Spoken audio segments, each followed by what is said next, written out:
So yon, ako na naman, nagbabalik na naman tayo sa panibago na namang video. Let's go! So yon, nandito nga pala tayo sa server ko. Ang pangalan pala nito ay Crimson Craft SMP. At sa mga gusto nang sumali dito, comment down below na lang kayo. And magta-transaction na lang tayo sa Messenger. Lalagay ko na lang dito yung Facebook account ko. So, nasimulan ko na nga pala tong lugar ko na to. Kasi hindi ko na record nung ginawa ko. May kasama pala ako dito. Pero di siya YouTube channel. Malalaman nyo pag naglaro siya dito, nag-record siya. Siguro ang gagawin natin, tapusin ko na muna tong lugar ko na to, no? Pangit kasi. Yan, gagawin natin. Let's go. Balik na lang siguro ako pag natapos ko na.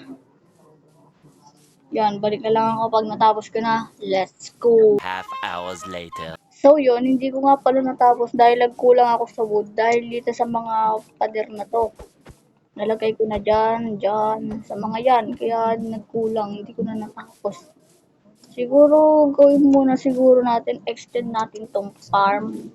Ay, sorry. Extend natin tong farm. Pati siguro, ayusin ko yung spot para pag may mga sumali, baka nyo, ko yun yung sumali, di ba? Pag sumali na yung mga tao dito, hindi na sila mahihirapang magtayo ng shop. Tsaka maglalagay rin siguro na starter kit. Tsaka nakaano na nga rin pala ako dito. Iron armor na rin. Kasi nung pagpasok namin dalawa, nung kasama ko, nag-mining na kami sa server. Whoop! Sa cave. Mining na ako sa cave. Yun, kaya naka-full set kami. Siya nga nakakuha siya 2 diamond and doon nga pala yung base niya. Doon sa may ilaw na yun. Medieval din siya at medieval din ako. Hindi naman problemang pares kami kasi pares kami may YouTube channel, di ba? Wala lang problema yun.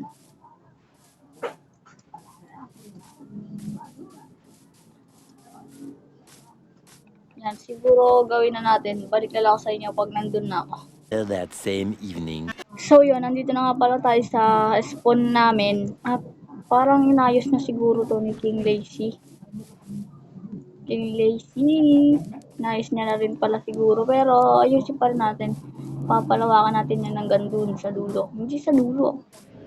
Putulin ko lang tong mga puno. Siguro itatime lapse ko na lang to. Let's go.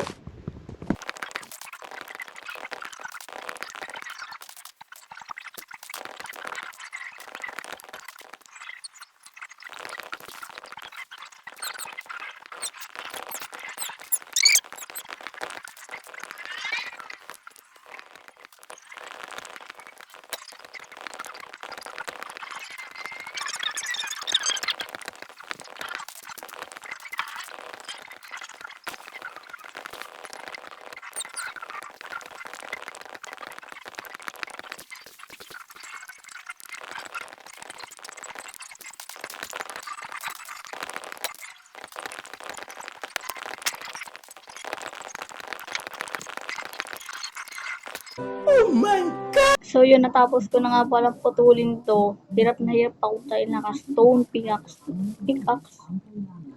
Naka-stone axe lock ako. Ito nga pala yung nakuha ko dun sa pagputol ng mga puno na yan. Napakadami. 3 stack and 43 na oak log. Ito, dark oak log lang yan. Halos 3 stack. Tsaka ang dami kong apple na nakuha, Lods. Hindi ko lang kinuha. Ang dami rin sapling. Pag sumali nga pala kayo dito, sa mga gustong magsimulang mag-YouTube kagaya ko, sali na lang kayo dito. Comment down below na lang. Tapos dito may libreng gamit dito na iniwan ko. Pero wala naman palang gamit ko na. So balik na ako sa sa base ko. Balik na lang ako sa inyo pag nandun na ako. 1,000 years later. So yun, nandito na ako. Ito nga pala yung isa kong sinabing gagawin na i-extend ko. Siguro extend ko to hanggang dito siguro. Ganyan. Kasi dito sa dulo na to, kaya dun siguro sa dulo na yon, dun ako magtatayo ng unang bahay. Bubulol-bulol pa ako. Tulog muna tayo. Yon, i-extend na pala natin to. Lagay ko lang muna gamit ko dito. Yon, nalagay ko na pala yung gamit ko dun at tatanim na tayo dito. Kuho ko muna nga pala itong lugar nito. Hindi nga pala ako naka-PC mga boy. Mga ano lang ako tawag doon, keyboard and mouse na kinokonek sa cellphone. So yun, naglalag na naman ako. Putik. Naglalag na naman mga boy. Tignan nyo mga boy, o di na right click. Yun, na right click na.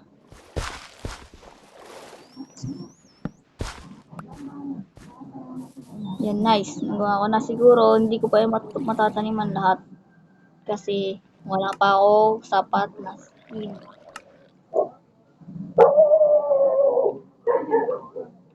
Yun, ang ingay na pala ng aso. Sorry na lang sa ingay ng aso mga boy.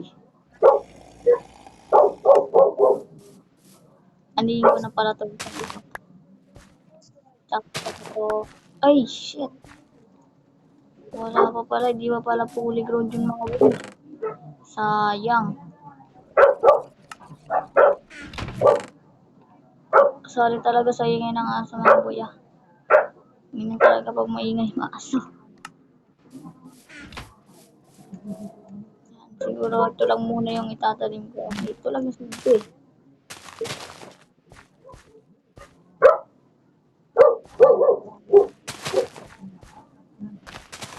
Yan, natanim ko na. At mag-proceed naman tayo sa next agenda ko na makagawa ng tangi talaga ng hatungit lang ako. Ito na pala. Pero outline pa lang siguro yung gagawin ko kasi wala pa akong masyadong gamit. Dito 1, 2, 3, 4, 5. Siguro dito yung pinto, tas dito. Yan, ganyan siguro, tas 5. 1, 2, 3, 4, 5. 5 na 1, 2, 3, 4, 5. Ito parang mga carpet na to, may torch pala yan sa loob. Ganito siya, yan, ganyan siya. Para matakpan yung torch. Lalagay ko nga pala sa paligid na to dahil pangit pag nakaganto lang. Galing ko lang ito nag-user. Oh, may shield pa, di ba? Swerte ko talaga. Yan. Iingay naman ang mga tao dito sa bahay. Yan, siguro ganyan. Lang ang iingay ng mga tao dito mga boy. So yun, natapos ko na nga pala tong outline na to. Yun nga pala yung outline, medieval house nga pala. Ito, dito, gagawa ko ng pang medieval na bubong. Pag medieval na bubong, gagawa naman ako ng pag ganon na bubong na nakakonekta doon. Tapos dito, meron ditong bintanang pang medieval na maliit na pag ganon. Naisip nyo ba? Siyempre, hindi nyo iniisip kasi di pa nakagawa. Pag nagawa ko nga pala to, maganda to guys. Yan, ganyan yung maranasan niya. Siguro, magka-grind muna ako ng mga bato o kaya mga panglagay dyan. Balik na lang siguro ako sa inyo pag nag-grind ko na. Day 2. So, yun, nakuha ko na nga pala lahat na kailangan ko sa paggawa ng bahay. At iniba ko na nga rin pala yung outline dahil napakapangit ng isang outline. Kaya, ayun. Ito nga pala yung mga gamit. Hindi yan. Hindi rin to. Ito pala. Yun, nandito sa inventory ko. Yan yung mga gamit. Dito. Yan silang lahat.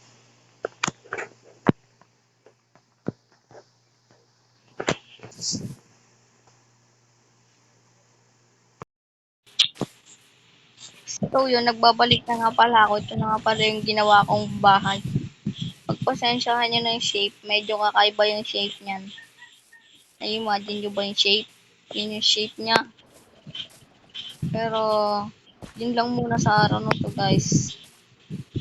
Sa next video siguro ako na lang lilipat yung gamit ko dito. Yan, yan. At naglagay nga rin pala ako ng design dito na pathway. Papunta dyan, tsaka papunta siguro dun. Yun lang, bye-bye.